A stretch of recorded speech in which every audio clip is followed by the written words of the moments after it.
안녕하세요. 사연튜브를 애청하고 있는 40대 여성입니다. 여러분은 전세 역전이라는 걸 경험해 보신 적이 있으실까요? 저는 제 인생이 이렇게 확실한 전세 역전은 없을 거다 싶을 만큼 누군가와 상황이 완전히 뒤바뀌는 특별한 경험을 해봤어요. 그리고 그것이 저의 아픔과 서러웠던 순간들에 대한 큰 보상으로 느껴져 어찌나 눈물이 나던지요. 사실 저는 이혼을 해 홀로 아이를 키우고 있습니다. 전 남편과의 결혼 생활이 끔찍하리만큼 힘들었고, 그로 인해서 이혼을 하게 되었어요. 그리고 저를 힘들게 했던 전 시댁과 완전히 상황이 뒤바뀌어 제대로 한 방 먹여준 경험을 얼마 전 하게 되었답니다. 그 흥미진진한 저의 사연을 조심스럽게 풀어가 볼게요. 전 남편과 저는 20대 때 지인 결혼식 뒤풀이에서 만났습니다. 당시 저는 신부 측 지인으로 자리를 채우고 있었고 남편은 신랑 측 지인으로 참석을 했었죠. 신랑 측이나 신부 측 지인들 모두 서로가 거의 처음 보는 자리였기 때문에 초반에는 다들 어색한 채로 시간을 보내고 있었어요. 저 역시 낯을 많이 가리는 성격이었기 때문에 아는 친구들과만 모여 앉아서 술만 홀짝홀짝 마시고 있었고요. 근데 갑자기 어느 목소리 큰 남자 한 명이 건배를 외치는 거예요. 순식간에 그곳에 있는 사람들의 이목이 그 남자에게 집중이 되었고 저 역시도 그 사람을 바라보면서 멋있게 리더십을 발휘하는 것에 큰 호감을 느끼게 되었죠. 자자, 우리 분위기도 어색한데 다 같이 건배나 한잔 할까요? 우리 신랑 신부의 앞으로의 행복을 빌어주는 마음으로 다 같이 크게 외치며 건배합시다. 건배! 저는 그 멋진 모습에 호감을 느꼈지만 먼저 다가갈 숫기가 없어 그냥 나왔습니다. 근데 놀랍게도 그 남자에게서 먼저 연락이 왔고 그 사람도 저를 보며 호감을 느껴 제 지인이었던 신부에게 번호를 물어봐서 연락을 해온 거였죠. 그때부터 우리는 연락을 주고받으며 연인 사이가 되었고 남들과 같이 평범하게 연애를 하다가 결혼을 하게 되었습니다. 당시 남편 쪽 시댁은 다들 잘 사는 사람들 뿐이었어요. 이들은 대부분 사업하는 사람들이었는데 남편은 시아버지와 함께 유통 쪽 사업을 하고 있었고 남편 위로 있던 시숙은 골프 쪽 사업을, 남편의 동생인 시누이는 이름만 들어도 알아주는 기업에서 일을 하고 있었습니다. 그리고 여기에서 시숙의 부인인 형님은 대학의 부교수로 일을 하고 있었죠. 형님도 원체 잘 사는 집안이었기 때문에 이 집안은 정말 부유한 사람들의 집합체라고 할 수 있었어요. 물론 저희 집도 그렇게 못 사는 편은 아니었습니다. 저희 아버지도 식품 쪽에서 큰 공장을 운영하며 사업을 하고 있으셨기 때문에 어린 시절 저는 다른 친구들보다 유복하게 자란 케이스였어요. 하지만 아버지 사업이 잠깐 주춤하면서 제가 결혼할 당시에는 그렇게 잘 나가는 정도는 아니었습니다. 그래서 저희 집 쪽이 약간 기우는 편에 속했었죠. 저는 아버지가 사업을 하는 모습을 옆에서 보면서 사업이 얼마나 힘든 것인 줄 알았기에 사업에는 전혀 뜻을 두지 않고 평범하게 직장 생활을 하면서 지내고 있었어요. 남들이 다 아는 크고 유명한 기업은 아니었지만 중소기업 중에서도 탄탄하고 안정적인 곳에 속해 있었기 때문에 나름 자부심을 가지고 일을 하고 있었어요. 하지만 저의 직장이 결혼 생활에 큰 어려움과 환란으로 돌아올 줄은 꿈에도 생각을 못했어요. 신혼집은 반반씩 해서 집을 구했습니다. 저희 집 사정이 아무리 어려워도 아빠가 집 하나 장만해줄 정도는 된다고 하셔서 거금을 넘겨주셨었는데 남편 쪽도 돈이 있었기에 저희는 반반씩 해서 자가로 집을 구해 들어갔어요. 근데 만약 저희 친정 쪽에서 집값을 반을 내지 않았더라면 얼마나 더 절 비참하게 만들었을지 생각만 해도 아찔합니다. 우선 결혼 후 몇 달 정도는 아주 무난했어요. 신혼여행을 다녀와서 인사드리러 시댁에 들어갔을 때도 시어머니는 일하는 아주머니를 불러서 같이 저의 밥상을 차려주실 정도로 저에게 잘해주셨죠. 하지만 거의 3개월이 지난 이후부터 조짐이 보이기 시작했습니다. 왜냐면 저희 신혼집이 시댁 근처라 가까운 편이었는데 그걸 무기삼아 시어머니가 마구잡이로 불러대기 시작했었거든요. 처음에는 별것 아닌 호출이었어요. 예, 우리 집에 오늘 밥이 없는데 가사일 도와주는 아줌마가 갑자기 일이 생겨서 못 온다네. 내가 지금 멀리 나와 있어서 시간 맞춰서 들어가는 게 어려워. 미안한데 얼른 좀 퇴근하는 대로 들어가서 네 시아버지 밥 좀 차려놓을래? 정말 미안하다. 내가 도저히 들어갈 상황이 안 돼서. 네 시아버지 집밥 아니면 손도 안 대는 거 알잖니. 아유, 이렇게 피곤한 인간이랑 내가 산다니까. 그러니까 오늘만 좀 네가 밥 좀 해드려라. 네, 어머니, 제가 차려드릴게요. 걱정 마시고 일 보고 들어오세요. 처음에는 시아버지 저녁밥을 차려드리라는 요구였습니다. 이때까지만 해도 며느리로서 당연히 챙겨드릴 수 있는 부분이었기 때문에 부모님께 도리를 다하는 마음으로 가서 차려드리곤 했어요. 근데 문제는 이게 점점 당연스러워지고 있다는 거였어요. 몇 번 식사 심부름을 하고 나니까 아주 당연한 걸로 생각이 들었는지 또 이야기를 하더라고요. 예, 오늘도 시간 되지? 나 오늘도 밖에 있어서 식사 준비가 좀 어려우니까 네가 가서 식사 좀 챙겨드려라. 네? 오늘도 아주머님이 못 나오신대요? 오늘도 못 나온다네. 그리고 내가 조만간 너한테 말하려고 했는데 아줌마 이제 그만 나오라고 하려고. 생각해보니까 이제 너도 있는데 아줌마를 쓸 필요가 없겠더라고. 네가 가까운 데 사는데 뭐하러 돈 들여서 일손 늘리니. 네가 하면 되는데. 그러니까 너도 그렇게 알고 앞으로는 저녁마다 와서 니네 시아버지 밥 좀 차려드려라. 휴일에는 집에 와서 청소도 좀 하고. 집이 넓어서 아줌마가 얼마나 투덜대면서 일을 하는지 신경 쓰여서 혼났는데 네가 하면 되겠다. 너무 잘 됐지? 네? 어머님, 갑자기 그게 무슨 너무 갑작스러운 이야기인데요. 그리고 좀 말도 안 되고요. 저희 집 살림도 있는데 제가 어머님 댁까지 가서 매일 아버님 저녁 차려드리고 청소해드리는 건 좀 어려울 것 같아요. 그러지 마시고 아주머니 계속 나오시라고 하세요, 어머님. 그게 좋을 것 같아요. 뭐야? 아니, 내가 얘기했잖아. 돈 들여서 왜 일손을 더 하냐고. 그 돈 네가 주니? 네가 주는 것도 아니면서 어디서 내 돈 함부로 쓰라 말아야. 넌 사업도 안 하고 그냥 쥐꼬리만한 회사 다니면서 뭐가 그렇게 힘들다고 시어머니 살림을 못 봐주겠대? 이제 보니 아주 당돌하다 너. 어머님, 이건 제가 당돌한 게 아니라 어머님이 좀 무리한 욕을 하시는 거잖아요. 하다못해 저는 나와서 사는 사람이고 그 집에 아가씨도 있는데 왜 아가씨 시킬 생각은 안 하세요? 그동안 사실 말씀은 못 드렸지만 저 어머님 대신에 아버님 저녁 차려드리러 가면 아가씨 맨날 집에서 쉬고 있으셨어요. 근데 왜 아가씨는 안 시키고 밖에 있는 저를 시키시는 거예요? 아가씨 시키세요, 어머님. 뭐야? 내가 왜 보기도 아까운 내 딸을 시키니? 어이가 없어서 정말. 너는 그 시아버지 식사 차려드리는 동안 겉으로는 내내 하면서 아주 속으로는 고깝게 여기고 있었구나. 아주 그냥 앞뒤 다른 줄은 몰랐네. 어머님, 저도 저희 부모님한테는 보기에도 아까운 외동딸이에요. 그러니 이번에 말씀하신 건 저 못 들은 걸로 할게요. 요즘 남편 보니까 사업도 잘 되고 있는 것 같은데 아버님이 돈 많이 가져다 주실 거 아니에요. 그러니까 아줌마 다시 불러서 쓰시던가 아니면 아가씨 시키시던가 하세요. 어머님 요구 못 들어드려서 죄송합니다. 저는 말도 안 되는 시어머니 요구에 반기를 들고는 먼저 전화를 끊어버렸어요. 그전까지는 그래도 시댁에 갈 때마다 잘해주셔서 몰랐는데 이제 보니 완전히 절 구슬려서 일을 시킬 요량이었던 것 같더라고요.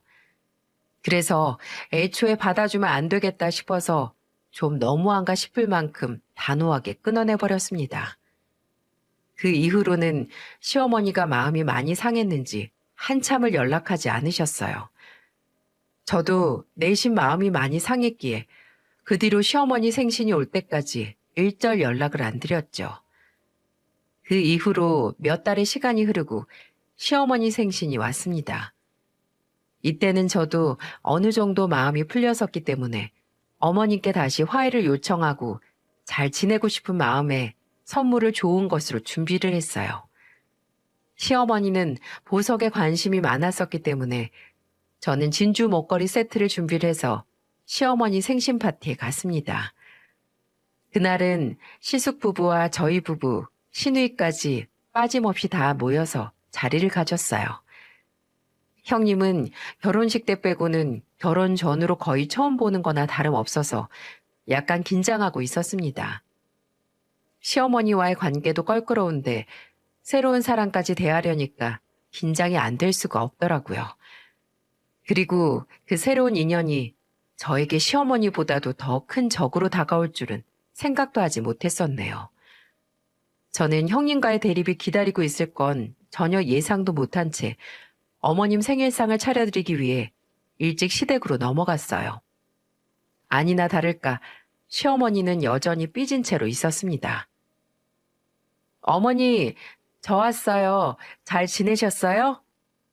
너 같으면 잘 지냈겠니? 내가 그날 이후로 분이 안 풀려서 잠도 못 잤어. 죄송해요. 근데 정말 저도 출퇴근하느라 피곤하고 바쁘게 사는데 아버님 식사 챙겨드리러 매일같이 여기 오는 건 정말 무리라고 생각을 했어요. 어머님도 입장 바꿔서 생각해 보시면 아실 거 아니에요. 대신 제가 오늘은 어머님이 좋아하실 만한 음식 좀 만들어 드리려고 장 많이 봐왔어요. 이거 드시고 기분 푸세요. 됐다. 내가 뭐 못 먹고 죽은 귀신 붙었니? 네 음식에 환장하는 사람처럼 보여? 어따 대고 수작질이야? 아이, 수작질이라뇨. 어머님, 저 어머님이랑 풀고 싶어서 애교 부리는 건데요. 참네. 됐어. 오늘 아줌마 올 거니까 아줌마랑 같이 준비하든지 말든지 알아서 해라. 흥. 시어머니는 화가 잔뜩 났는지 저의 갖은 애교에도 쉽게 풀질 않으셨어요. 그래서 특단의 조치를 취해야겠다 싶어서 사온 선물을 미리 꺼내들었습니다. 어머니, 그러지 마시고 이리 오셔서 이것 좀 미리 보세요. 제가 이따가 가족들 있을 때 다 드리려고 했는데 어머님 지금 옷에 딱 어울릴 것 같아서 미리 드리려고요. 뭔데? 어머님 보석 좋아하시잖아요. 저번에 보니까 진주 세트가 없으신 것 같아서 이번에 큰맘 먹고 하나 장만했어요. 어서 오셔서 좀 보세요. 어머머, 진주를? 나 진주 없는 건 또 어떻게 알고. 아유, 나 참, 얘도 뭘 이런 걸 준비를 다 했대. 시어머니는 보석 이야기에 금세 화색이 돌더니 냉큼 받아가서 치장하고 난리가 났었어요. 제가 겪은 시어머니는 단순한 분이시라 보석을 미리 드리면 기분이 풀리실 것 같아 꺼낸 거였는데 그 효과가 제대로 먹힌 거였죠. 다행히 그거 받고는 기분이 좋아서 그 이후부터는 또 얼마나 저에게 잘해주셨는지 모릅니다. 하지만 생각지도 못한 복병이 나타났고 그 복병의 정체는 바로 저희 형님이었어요. 저녁 시간이 되면서 약속된 시간에 맞춰서 하나 둘 가족들이 모여들었고 그 중에는 형님 부부가 제일 늦게 와서 자리를 메꿨습니다. 어머님, 늦어서 죄송해요. 애들 강의가 늦게 끝났는데 차가 무지 막히지 뭐예요? 우리 며느리 왔어. 괜찮다, 괜찮아. 늦을 수도 있지. 얼른 와서 앉아라. 배고플 텐데 얼른 밥 먹어. 시어머니는 그동안은 저에게 보이지 않았던 호의를 형님이 등장하자마자 베풀기 시작하셨어요. 저한테는 반찬 가지고 오라는 심부름만 잔뜩 시키고 있었는데 형님이 등장하자마자 상점 모시듯 아예 일어나서 반겨주시던 거 있죠? 그리고 그 이후부터도 모든 심부름은 다 제 몫이었습니다. 예, 이거 반찬 좀 더 가지고 와라. 우리 첫째 며느리 밖에서 고생하는데 고기라도 더 먹여야지. 그리고 얘야, 미리미리 좀 부족한 거 보이면 재빠르게 퍼다 놔. 우리 딸 지금 국이 없어서 목맥혀 하는 거 안 보이니? 얘가 정말 눈치코치가 없어. 시어머니 하대에 저는 점점 기분이 상하고 있었어요. 그래도 그 자리에서 싫은 티를 내면 분위기를 다 망칠 것 같아서 우선은 잠자코 심부름을 하고 있었어요. 하지만 거기에서 저의 신경을 슬슬 더 긁어대는 인간이 나타나면서 저의 인내심은 폭발하고 말았습니다. 동서는 직장이 어디 이름 모를 중소기업이라고 했나? 아니, 학창시절에 공부를 좀 못했나 봐. 시집 와봐서 알겠지만 우리 집안이 다 고학력 아니면 사업가만 있는 집안인데 어쩌다 물 흐리는 물고기가 한 마리 들어왔을까? 우리 서방님 보는 눈 많이 낮아지셨다. 형님, 말씀이 지나치시네요. 요즘 같은 시대에 무슨 그런 비하 발언을 하세요? 저 지방대 다녔어도 4년 내내 장학금 받으면서 다녔고요. 지금 다닌 회사도 제가 원해서 들어간 회사예요. 형님은 부교수식이나 되셔서 무슨 그런 교양머리 없는 말씀을 아무렇지도 않게 하시는 건데요? 애들이 뭘 배우겠어요? 저 같으면 아무리 서울 명문대라고 해도 그런 교수님 밑에서 배우고 싶진 않을 것 같네요. 저는 감정이 확 상해버려서 완전히 저를 무시하는 형님에게 쏘아붙였습니다. 근데 여기에서 형님을 지지하는 사람이 딱 나오는 거예요. 거기에서 저는 완전히 돌아버릴 수밖에 없었습니다. 예, 너는 너네 형님한테 그게 무슨 말버릇이니? 하여간에 못 배운 것들이 못 배운 티를 꼭 낸다니까. 어디 부교수 하는 게 쉬운 줄 알아? 너는 그냥 자존심 상하면 자존심 상한다고 말하면 되지.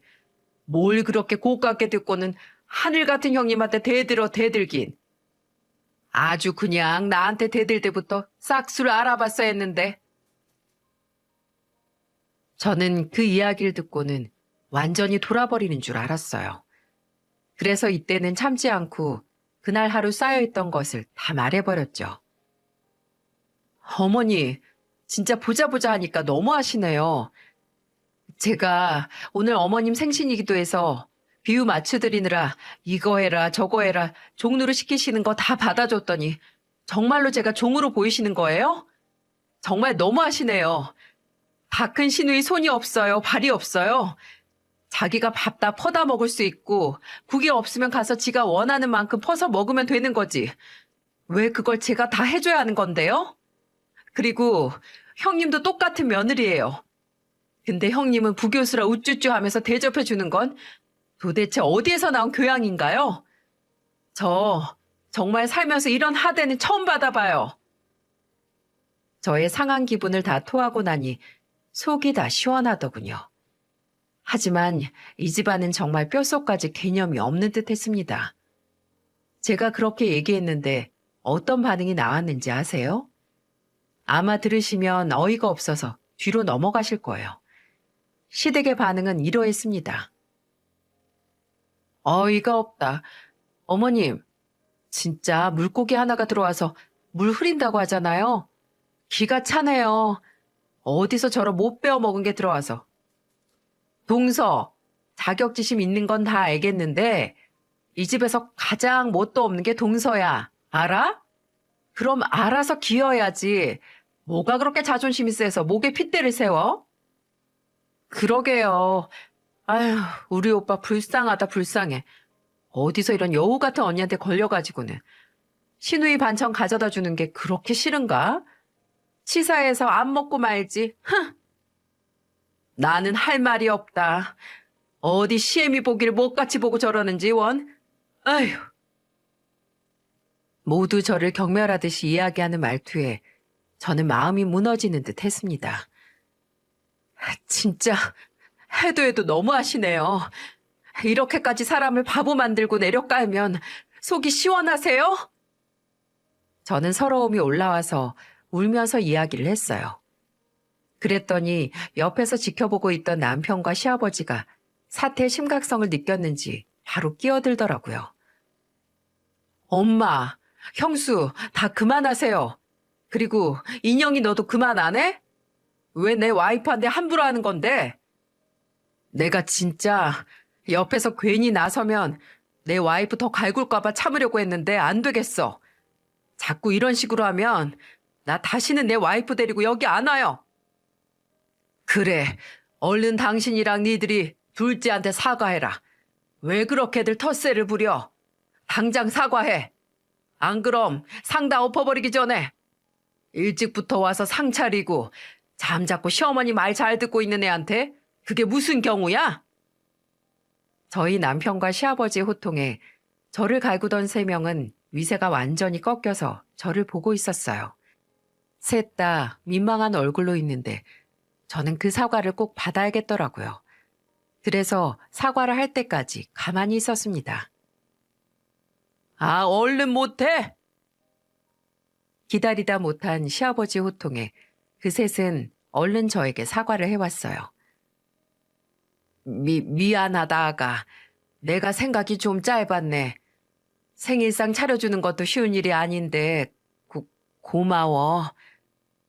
그래, 동서. 미안해요, 언니. 제가 잘못했어요. 진심으로 하는 사과 맞으세요? 전 전혀 진심이 안 느껴지는데요? 아버님, 정말 죄송하지만 저는 이 사과를 못 받겠어요. 오늘은 이만 물러가겠습니다. 죄송합니다. 끝까지 자리 못 지켜서요.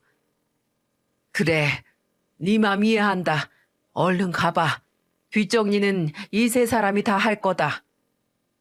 네, 아버님, 이해해 주셔서 감사합니다. 이 셋은 아버님의 호통에 어쩔 수 없이 사과하는 모습이 역력했습니다. 그래서 마음이 다 풀리지 않아서 그날은 아버님께만 죄송하다고 말씀드리고는 남편과 자리를 피해버렸어요. 그 뒤로 이 셋은 아버님께 얼마나 혼이 났는지 그 다음부터는 아무 소리도 못하더라고요. 덕분에 몇 년 동안은 모임 때마다 무탈하게 지내고 있었습니다. 하지만 이들은 쉽게 변하는 사람들이 아니었어요.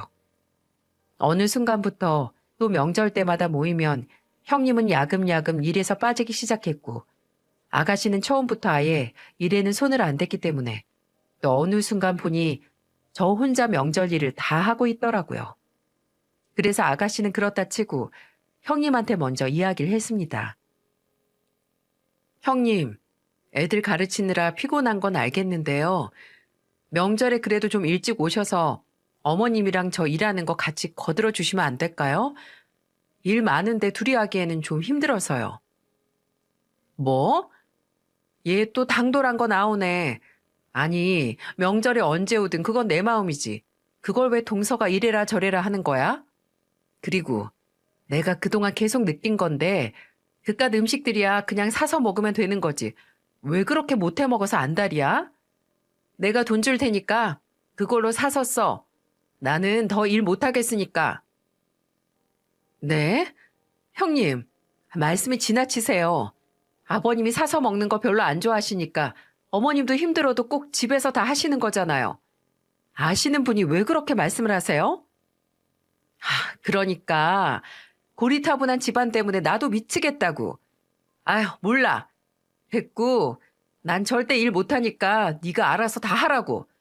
필요하면 내가 돈 줄 테니까 그걸로 사람을 쓰던지.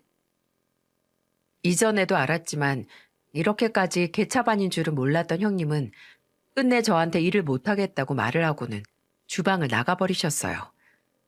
정말 어찌나 어이가 없던지. 저는 거기에서 할 말을 잃고는 그냥 포기해버리려고 했습니다. 근데 우리 형님은 상상 이상으로 더 개차반이었고 거기에 힘을 실어주는 건 다름 아닌 저희 시어머니였어요. 형님과 대화 후 주방에서 계속 일을 하고 있는데 갑자기 저한테 소리를 지르며 누군가가 다가왔습니다. 그리고 그 정체는 바로 시어머니였죠. 야, 너 우리 첫째한테 일을 시켰니?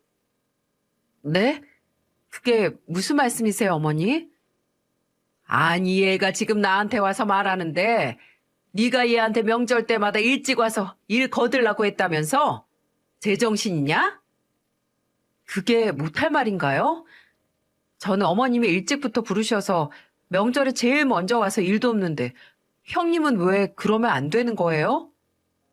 뭐야? 너랑 얘랑 처지가 같니?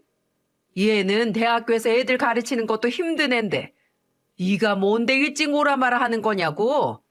내가 아까워서 안 시키는 건데. 어머니, 정말 또 이러시네요. 저도 직장 다녀요, 어머님. 저도 바쁘게 사는 사람이라고요. 근데 왜 저만 이렇게 불려 나와야 하는 건데요? 그깟 이름도 없는 중소기업 다니면서 네가 뭐가 힘들어? 월급도 쥐꼬리만큼 주는데 내가 진짜 어이가 없어서 원. 어머님, 됐어요. 동서는 이제 보니까 또 저번처럼 대들 요량인데 어머님이 참으세요. 그리고 아까도 동서한테 이야기했는데 제가 이 돈 드릴 테니까 이걸로 사람을 쓰시던지 아니면 사서 드시던지 하세요. 저도 동서가 해준 음식은 이제 안 먹고 싶어서요. 아이고, 그렇다고 무슨 돈을 이렇게나 많이 줘. 알았다, 알았어. 고맙다, 우리 며느리. 이 둘의 모습은 정말 가관이었어요. 형님은 그 자리에서 현금 5만 원을 잔뜩 꺼내서 시어머니에게 주었고, 시어머니는 그 돈을 받고는 화색이 돌더라고요.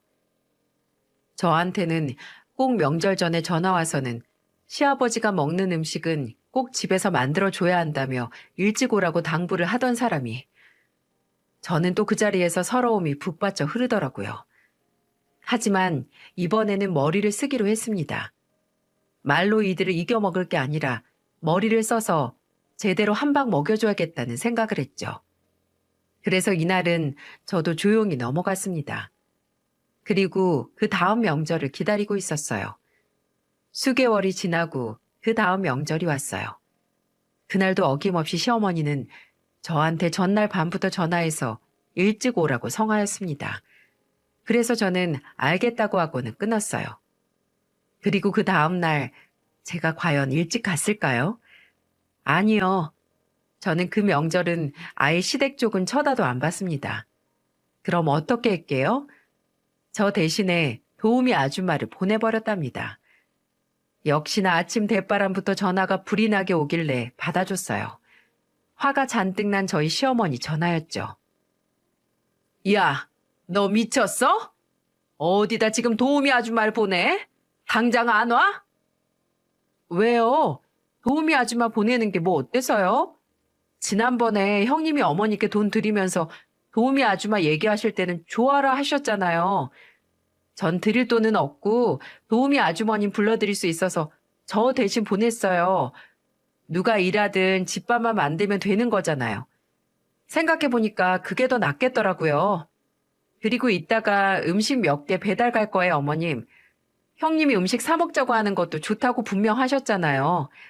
그러니까 아버님 좋아하시는 걸로 제가 몇 가지 시켜서 보냈으니까 이번 명절은 그걸로 보내시면 되실 거예요. 저희는 이번 명절은 안 갑니다. 대신 제가 하던 거 문제없이 다 처리해놨으니 괜찮겠죠? 그럼 어머님 명절 잘 보내세요. 야, 이게 진짜? 당장 안 튀어와? 어디서 배워먹은 버르장머리야? 이름 없는 지방대 중소기업 회사에서 배워먹은 버르장머리예요. 어머님이 보시는 딱 제 수준대로 한 거니까 더 이상 뭐라고 하지 마세요. 끊습니다. 저는 제 할 말만 하고는 얼른 전화를 끊어버렸어요. 그 뒤로도 수도 없이 전화가 왔지만 저는 아예 전화를 꺼버렸습니다. 남편한테도 절대 전화 받지 말라고 당부를 하고는 그의 명절은 저희 친정집에만 갔다가 남편과 놀러 다니며 신나게 보냈죠. 그렇게 했더니 그 다음 명절부터는 아예 저한테는 손도 못 대더라고요. 남편한테 전해 듣기로는 그날 제가 그렇게 한바탕 하고 나서 시아버지한테 시어머니와 형님이 된통 혼나신 듯 했어요. 그래서 그 이후부터는 또 평화롭게 지내는 듯 했죠. 그러다 저희에게 아들이 생겼고 아기를 낳자마자 저는 육아휴직을 쓰고는 집에서 시간을 보내고 있었어요. 근데 여기에서 또 시어머니가 발동을 걸더라고요. 예, 애미야. 너 지금 휴직도 했는데 이제 시간도 많겠다. 이참에 살림 좀 나한테 제대로 배워라.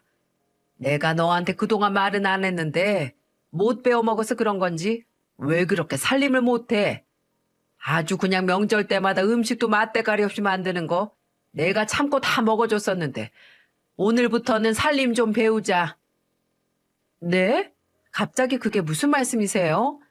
어머니, 저 살림 잘해요. 저희 집에 놀러 오는 사람들마다 집 깨끗하게 해놓고 잘 산다고 칭찬 많이 하는데요.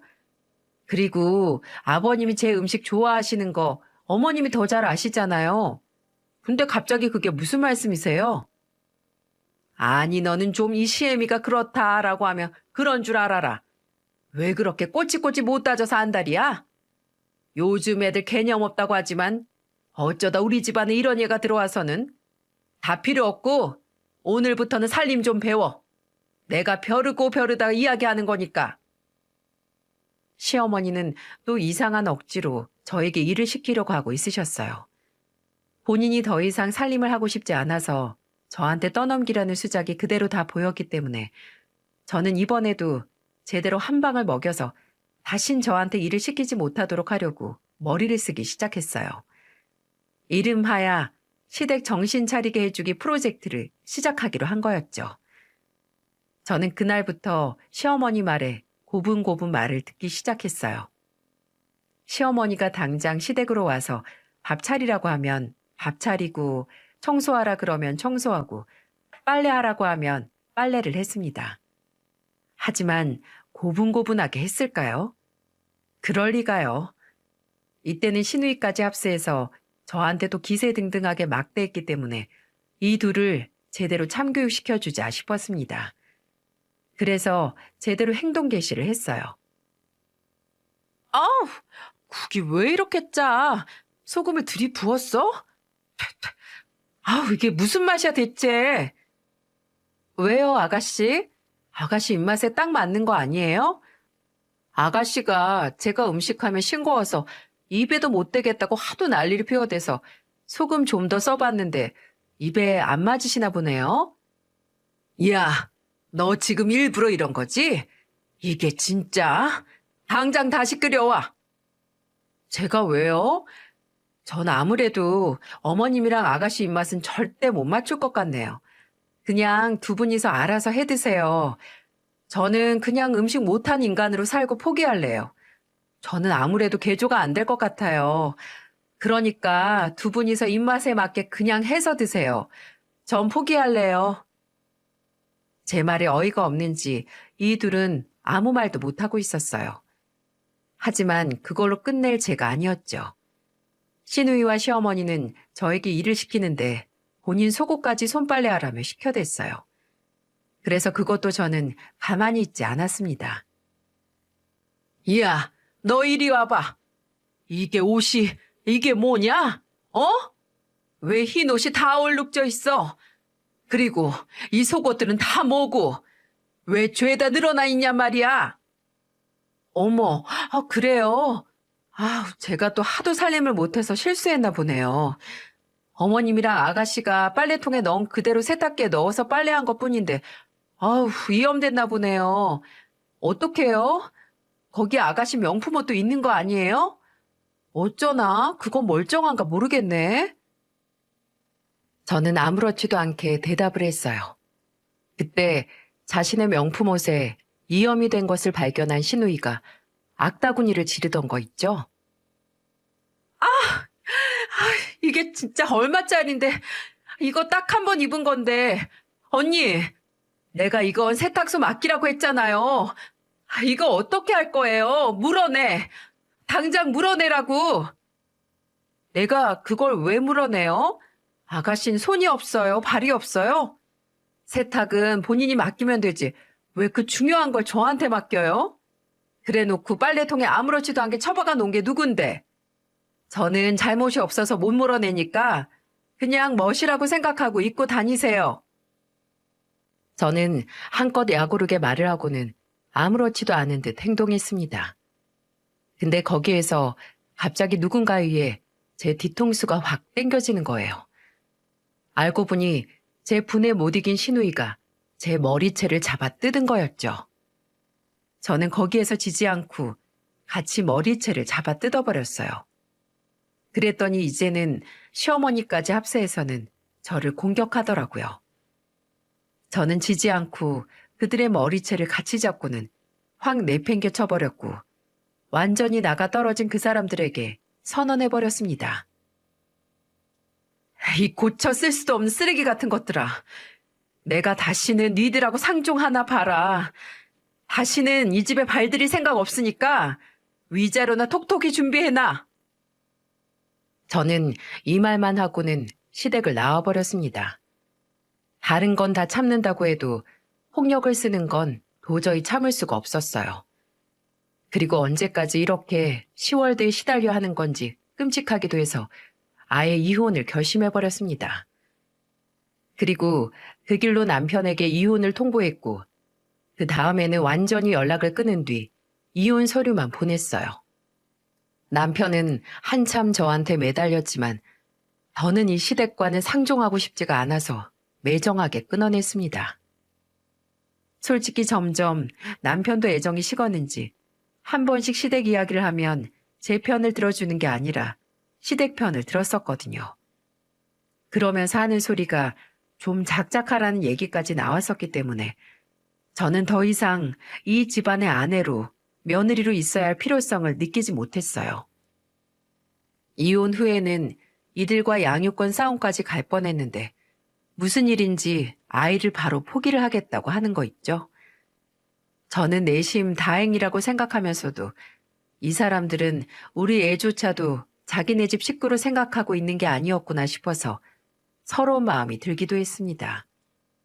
하지만 완전히 인연을 끊을 수 있게 되었다는 것에 다행이라고 여기며 완전히 이들과는 연을 끊어버렸어요. 그 이후로 6년의 시간이 지나고 저는 이 사람들의 소식은 전혀 듣지도 않은 채 지내고 있었습니다. 그리고 그 사이에 저의 삶에는 많은 변화가 있었어요. 6년 사이에 저희 친정아버지는 암으로 돌아가시고 말았습니다. 제가 이혼하고 난 뒤에 2년이 지나고 암이 있다는 것이 발견되었고 치료를 열심히 받았지만 결국에는 암을 이기지 못하고 돌아가시고 말았어요. 대신 아버지는 우리에게 재산을 남겨주셨고 저는 엄마와 함께 그 재산으로 공동으로 건물을 같이 샀습니다. 딱 4층짜리 건물을 살 수 있어서 그 건물을 사고는 엄마는 1층에서 곱창집을 운영하셨고 저는 꽃집을 운영하며 나머지 층에는 각각 학원과 병원으로 세를 내주고는 지내고 있었어요. 근데 여기에서 저는 전세 역전의 반전을 경험하게 되었습니다. 가게 출근을 하면서 건물 안으로 들어서는데 제 건물 엘리베이터 앞에서 낯익은 사람이 대걸레질을 하고 있더라고요. 저는 보자마자 단박에 그가 누군지 알아봤고 다시는 보고 싶지 않은 얼굴이 그 앞에 있어 피하려고 했습니다. 근데 상대가 먼저 저한테 말을 걸던 거 있죠? 야, 네가 왜 여기 있어? 네가 여기 무슨 일이냐? 그건 제가 묻고 싶은 말인데요.